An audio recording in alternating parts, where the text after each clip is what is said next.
National Startup Divas 2026, marking a decade of Startup India. Honorable Prime Minister, sir.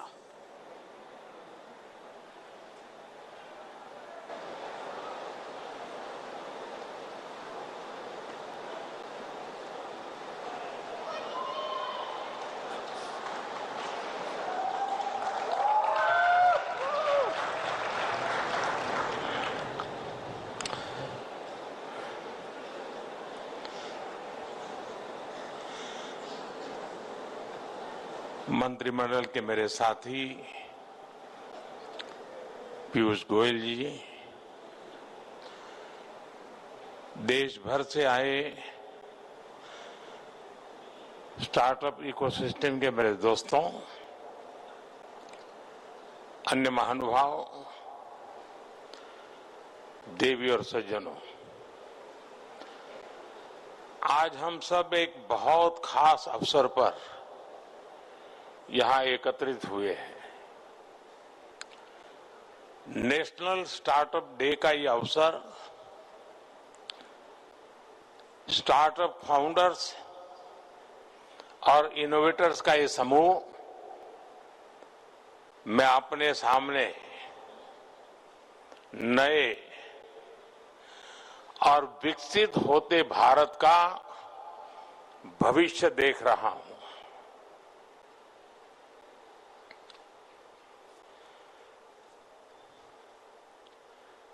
अभी मुझे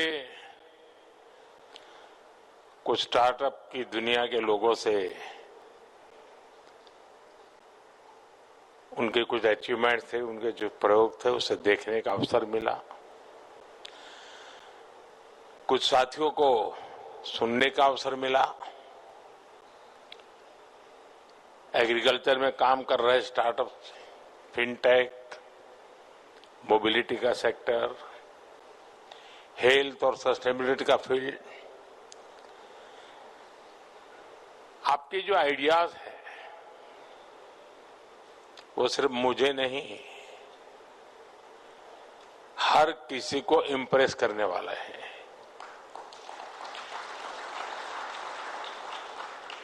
लेकिन मेरे लिए महत्व की जो बात है वो आपका कॉन्फिडेंस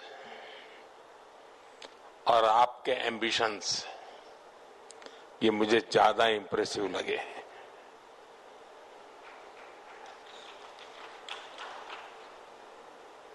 आज से 10 साल पहले विज्ञान भवन में एक 500-700 नौजवानों के बीच में इस कार्यक्रम की शुरुआत की थी। रितेश यहां बैठे हैं, तब उनकी शुरुआत थी। और उस समय स्टार्टअप की दुनिया में जो नए नए लोग आ रहे थे, उनके अनुभव में सुन रहा था। और मुझे याद है कि एक बेटी जो कॉरपोरेट वर्ल्ड में अपनी नौकरी छोड़ के स्टार्टअप की ओर जा रही थी, तो नौकरी छोड़ के वो कोलकाता अपने माँ से मिलने गई और माँ से कहा कि मैंने नौकरी छोड़ दी है। तो मैंने कहा क्यों? ये सब उसने उस दिन सुनाया था विज्ञान भवन में। तो उसने कहा नहीं, बस अब तो मैं स्टार्टअप करना चाहती हूँ। तो उसके माँ ने जो उसको कहा वो उसने सुनाया था। उसने कहा सर्वनाश,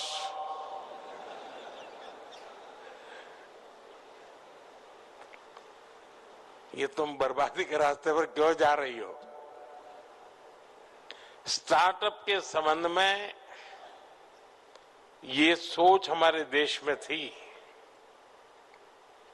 और आज हम कहां से कहां पहुंच गए हैं।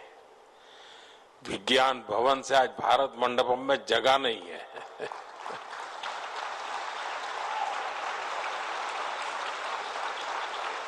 और मेरा सौभाग्य है कि मुझे इस एक सप्ताह में ही देश के नौजवानों से दूसरी बार मिलने का मौका मिल रहा है। अभी 12 जनवरी को युवा दिवस पर मैं देश भर से आए हुए करीब 3000 युवकों से 2-2.5 घंटे तक उनको सुनता रहा था, उनके साथ बैठा था। और आज मुझे आप सबको सुनने का और मेरे देश के नौजवानों को उनकी शक्ति के दर्शन करने का मुझे सौभाग्य मिला है। साथियों, सबसे अहम बात यह है कि भारत के युवाओं का फोकस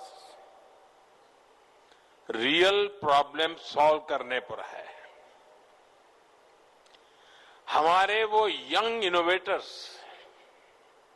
जिन्होंने नए सपने देखने का साहस दिखाया, मैं उन सभी की बहुत बहुत सराहना करता हूं।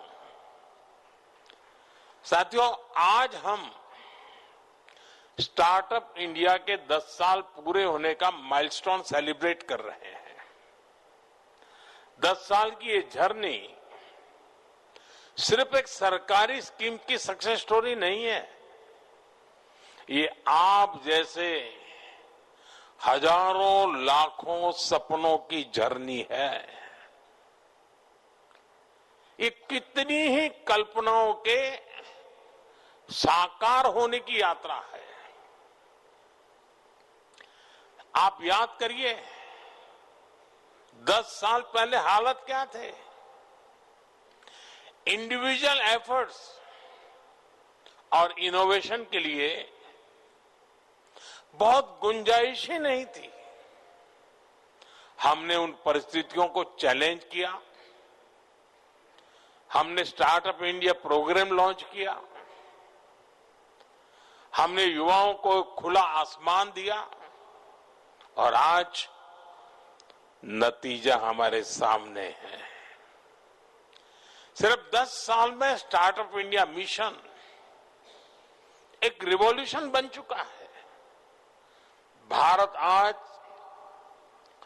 दुनिया का 3rd लार्जेस्ट स्टार्टअप इकोसिस्टम है। 10 साल पहले देश में 500 से भी कम स्टार्टअप थे, आज ये संख्या बढ़कर 2 लाख से ज्यादा है। 2014 में भारत में सिर्फ 4 यूनिकॉर्न थे, आज भारत में करीब 125 एक्टिव यूनिकॉर्न है।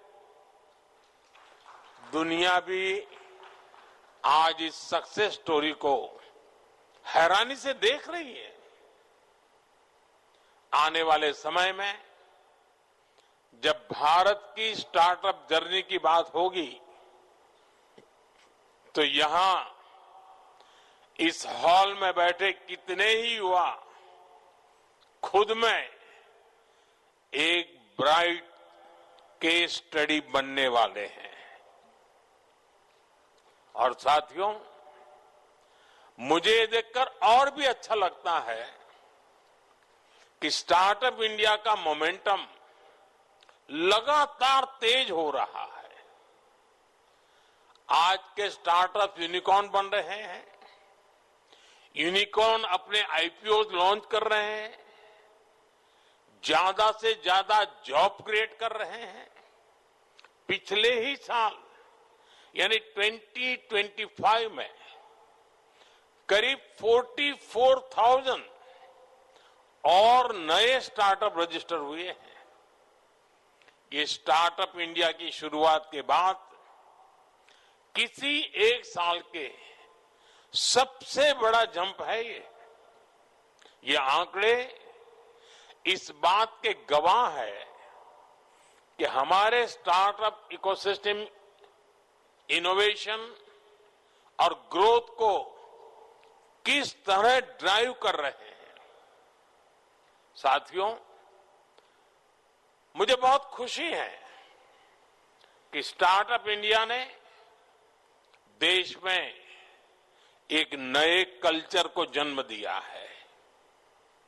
पहले नया बिजनेस और नया वेंचर केवल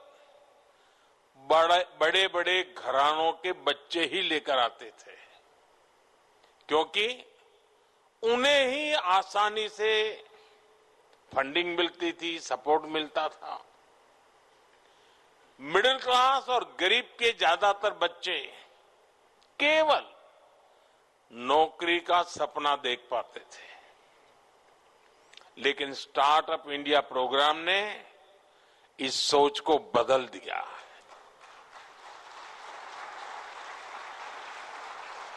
अब टियर 2 और टियर 3 शहरों के, यहां तक कि गांवों के युवा अपने स्टार्टअप खोल रहे हैं, और यही युवा आज सबसे ज्यादा जमीनी समस्याओं का समाधान देने की लगातार कोशिश कर रहे हैं। समाज और देश के लिए कुछ करने का ये जज्बा मेरे लिए इस भावना का, इस स्पिरिट का बहुत महत्व है। साथियों, इस बदलाव में एक बड़ी भूमिका देश की बेटियों की रही है। आज 45% से ज्यादा रिकॉग्नाइज्ड स्टार्टअप में कम से कम एक महिला डायरेक्टर या पार्टनर है।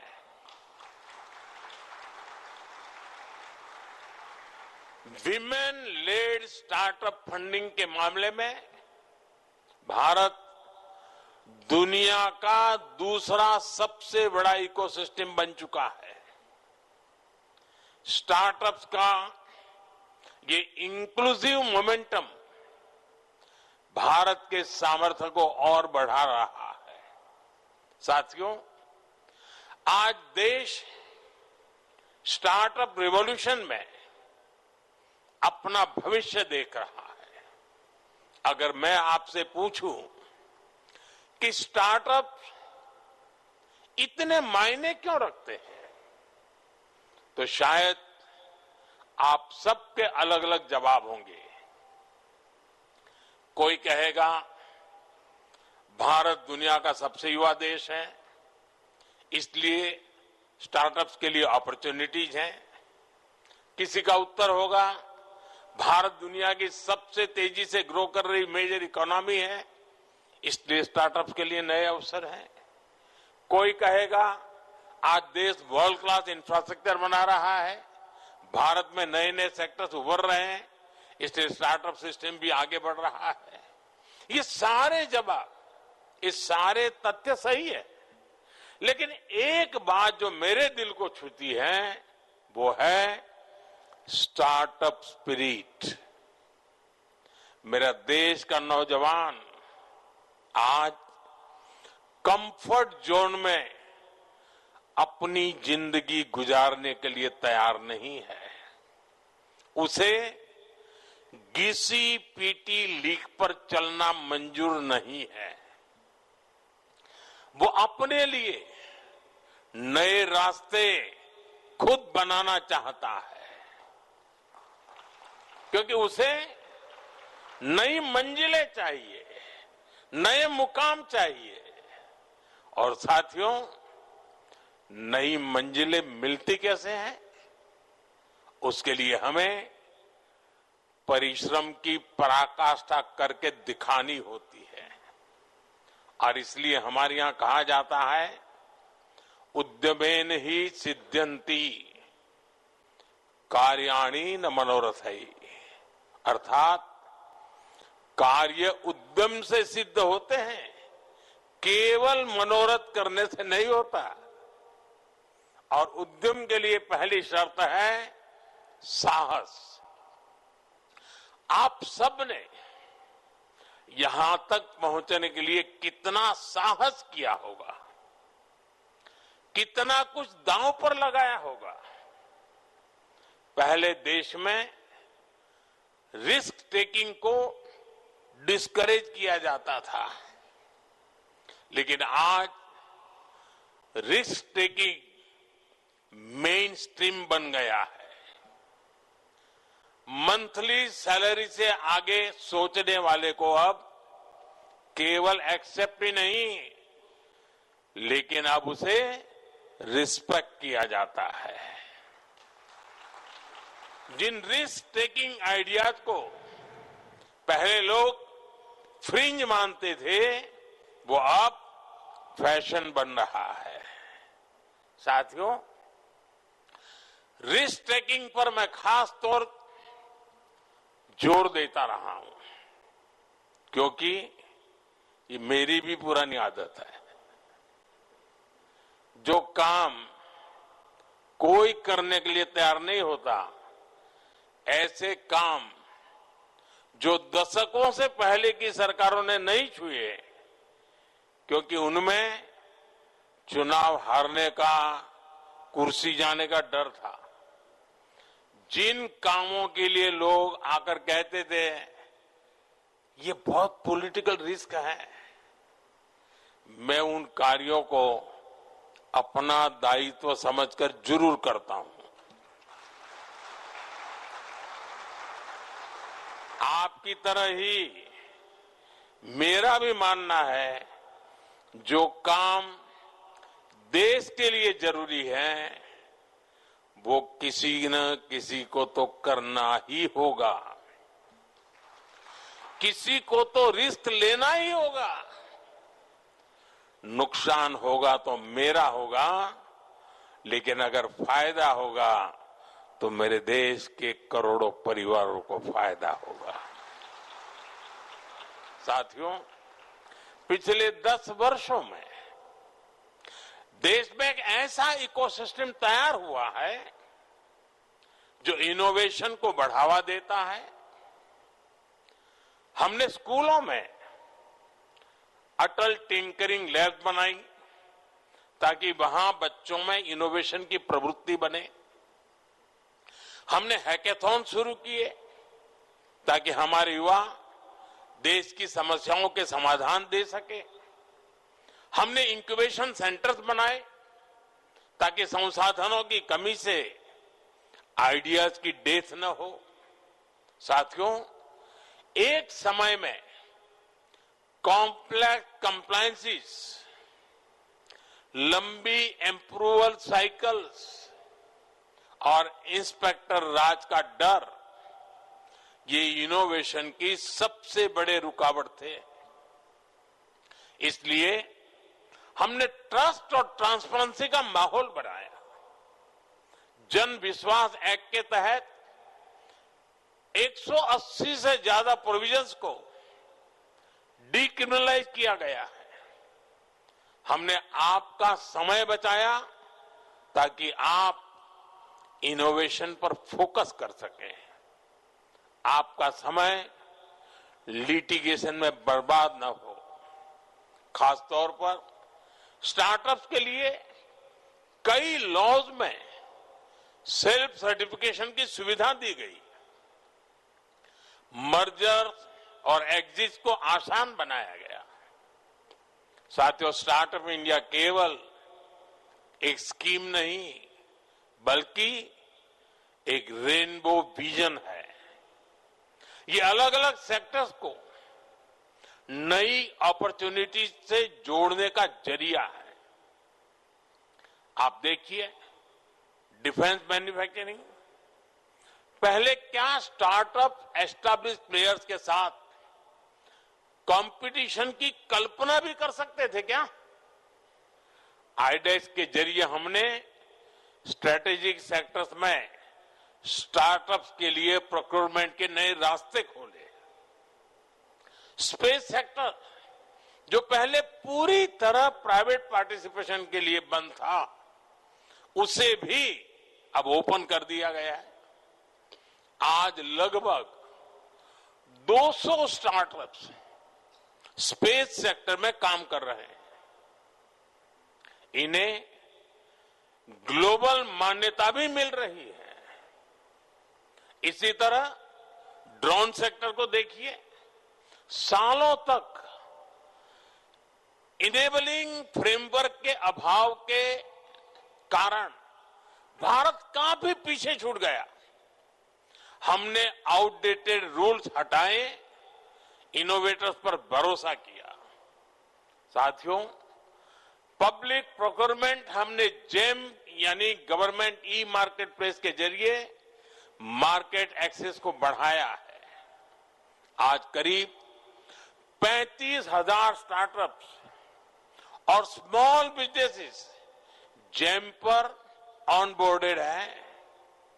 इन्हें करीब 50,000 करोड़ के लगभग 5 लाख ऑर्डर्स मिले हैं। एक तरह से स्टार्टअप अपनी सक्सेस से हर सेक्टर के लिए नए ग्रोथ एवेन्यू खोल रहे हैं। साथियों, हम सभी जानते हैं कैपिटल के बिना सबसे अच्छे आइडियाज भी मार्केट तक नहीं पहुंच पाते। इसलिए हमने इनोवेटर्स के लिए फाइनेंस तक पहुंच सुनिश्चित कर उस पर भी फोकस किया है। Fund of funds for startups के जरिए 25,000 करोड़ से अधिक का इन्वेस्टमेंट किया गया है। Startup India seed fund, in space seed fund, Nidhi seed support program, ऐसी स्कीम्स के जरिए स्टार्टअप्स को सीड फंडिंग दी जा रही है।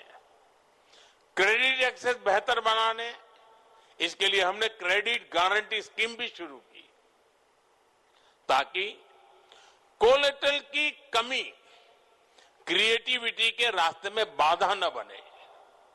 साथियों, आज की रिसर्च ही कल की इंटेलेक्चुअल प्रॉपर्टी बनती है। इसी को बढ़ावा देने के लिए हमने 1 लाख करोड़ रुपए की research development and innovation scheme शुरू की है। जो सनराइज सेक्टर्स हैं, उनमें लॉन्ग टर्म इन्वेस्टमेंट को सपोर्ट करने के लिए deep tech fund of funds भी बनाया गया है। साथियों, अब हमें भविष्य के लिए तैयार होना होगा। हमें नए आइडियाज पर काम करने की जरूरत है। आज कई ऐसे डोमेन्स उभर रहे हैं जो कल देश में इकोनॉमिक सिक्योरिटी और स्ट्रेटेजिक ऑटोनॉमी में अहम रोल निभाएंगे। एआई का उदाहरण हमारे सामने है। जो राष्ट्र एआई रिवॉल्यूशन में जितना आगे होगा, उसके पास उतना ही एडवांटेज होगा। भारत के लिए ये काम हमारे स्टार्टअप्स को करना है। और आप सबको मालूम होगा, फरवरी में एआई की ग्लोबल कॉन्फ्रेंस हमारे यहां हो रही है। एआई इंपैक्ट समिट हो रही है। वो आप सबके लिए भी बड़ा अवसर है। और मैं जानता हूं इस काम में हाई कंप्यूटिंग कॉस्ट जैसे कितने चैलेंजेस हैं। इंडिया एआई मिशन के जरिए हम इनके सॉल्यूशंस दे रहे हैं। हमने 38,000 से अधिक जीपीयूज ऑन बोर्ड किए हैं। हमारा प्रयास है कि बिग टेक्नोलॉजी स्मॉल स्टार्टअप्स के लिए भी आसानी से उपलब्ध हो।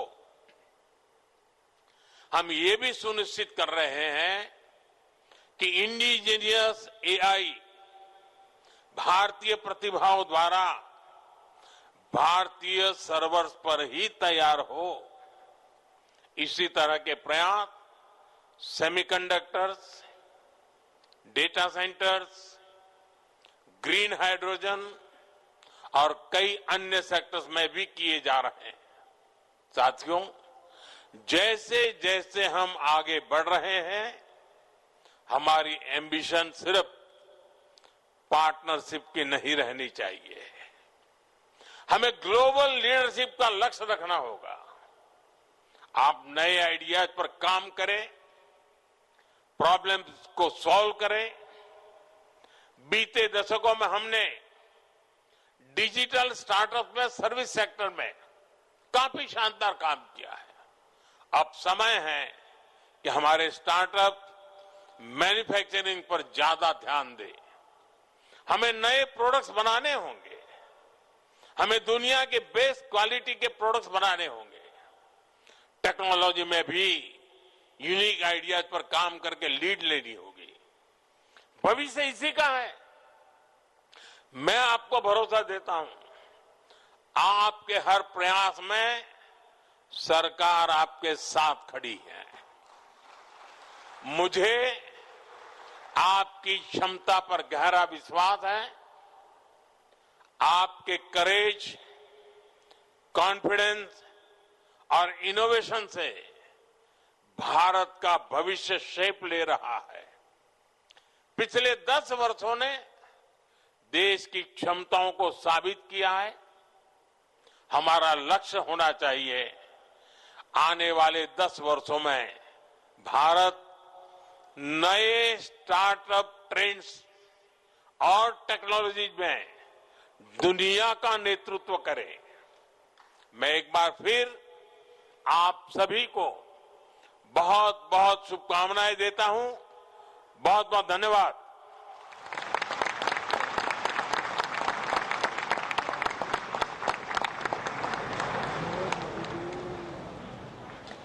Thank you, Honourable Prime Minister, sir, for your visionary leadership and guidance.